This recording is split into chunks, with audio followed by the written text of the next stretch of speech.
So here there is no embedded phone module, there is no embedded SIM, and the services are focused much more around traffic information and connected navigation. And back in around 2008, Audi and Nissan were the first vehicle manufacturers to add traffic information to their navigation systems. So these manufacturers have dynamic route guidance in China.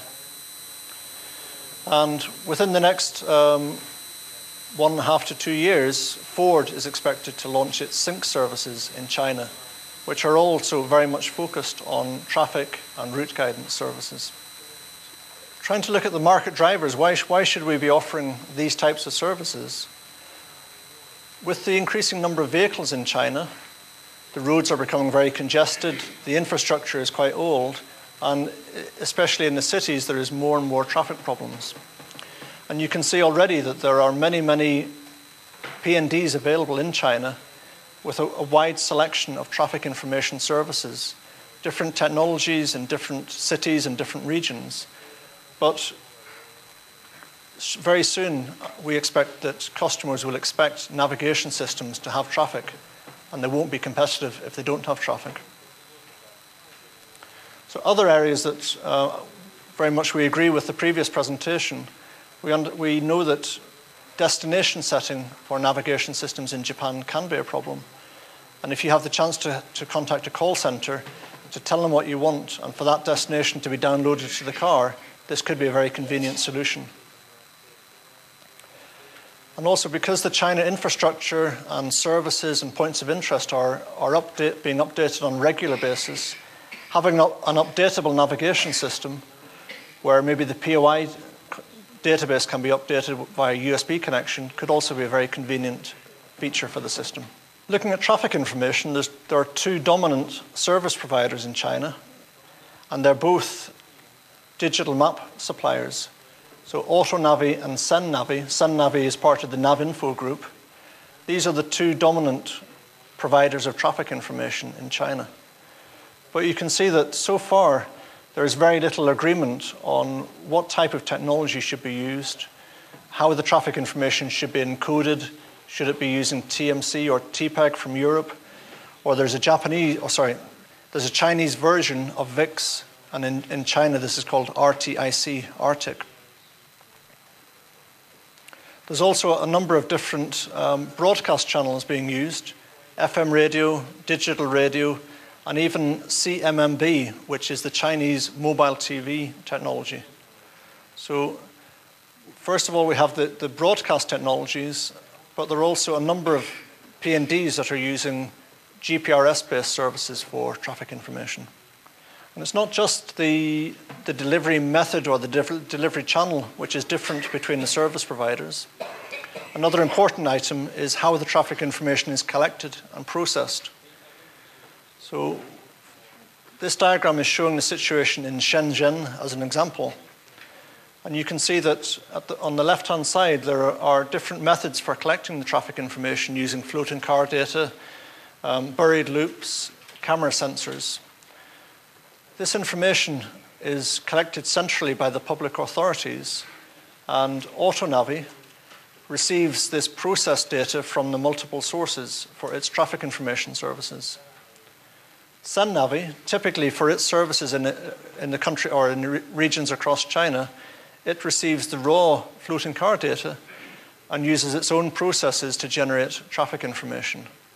So when we try to choose a traffic information provider in China, we need to consider that the sources could be quite different, the way the traffic information is generated could be different, but also the way it's distributed could be quite different.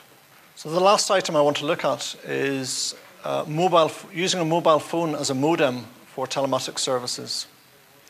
So in this case, there is no embedded DCM in the car, but instead there's a Bluetooth connection from the navigation system or from an ECU in the car to the customer's mobile phone.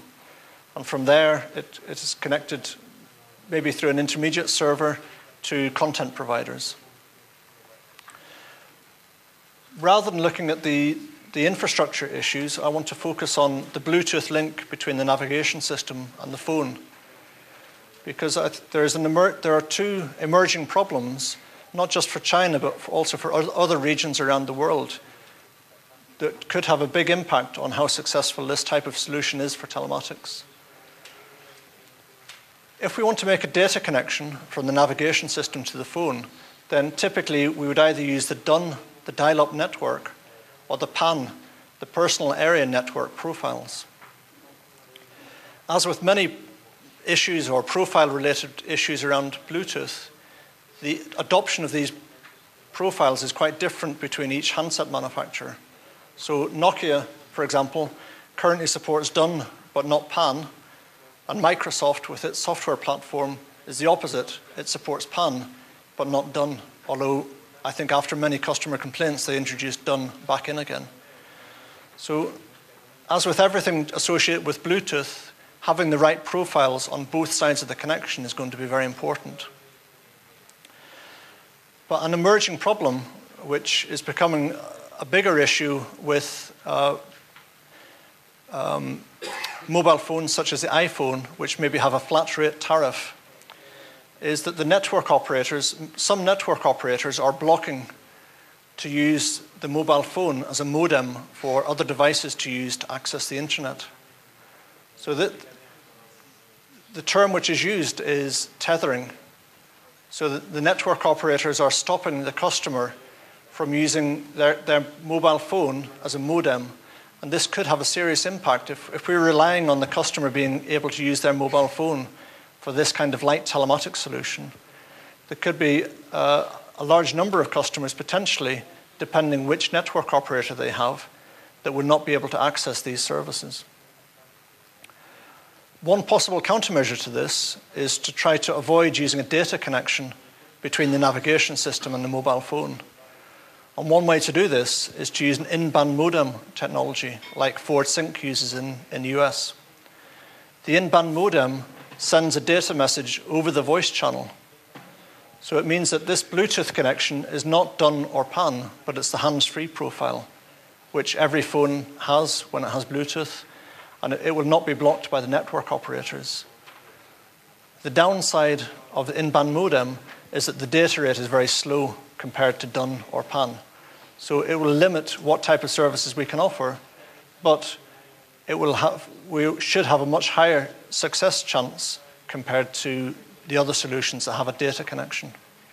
So it's very hard to predict exactly what the situation could be in 2 or 3 years' time. It depends on what is the decision by the network operators. But if we are planning this type of service in China, then we should be talking to the 3 network operators to understand what is their current philosophy for this kind of solution. And just looking at our projections for the OE navigation market in China, we expect by around 2012 there could be around 1.5 million OE navigation systems sold each year.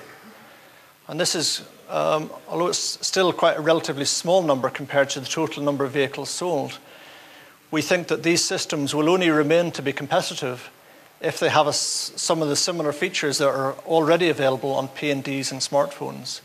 So it means that these systems here really have to be supporting traffic information and some of the connected services such as in-car search, destination center car, database updates.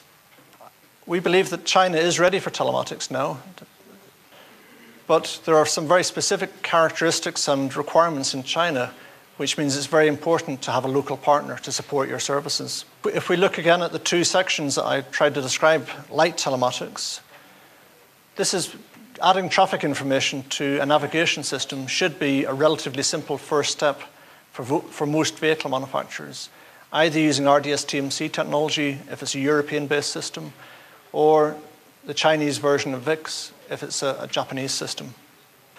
And then starting to add some more connected services will start to increase the attractiveness of the system, keep it up to date, and also keep it competitive with the portable systems. A bigger decision, I think, is around what to do with heavy telematics, with e-call, stolen vehicle tracking. This is where the costs really start to increase, where there's embedded SIMs in the car, you've got call centers to support. We feel it's very important to understand what the customer wants, because we shouldn't just do telematics because we can. We should do it because there's a real business there and there's customer demand for the services that we want to offer.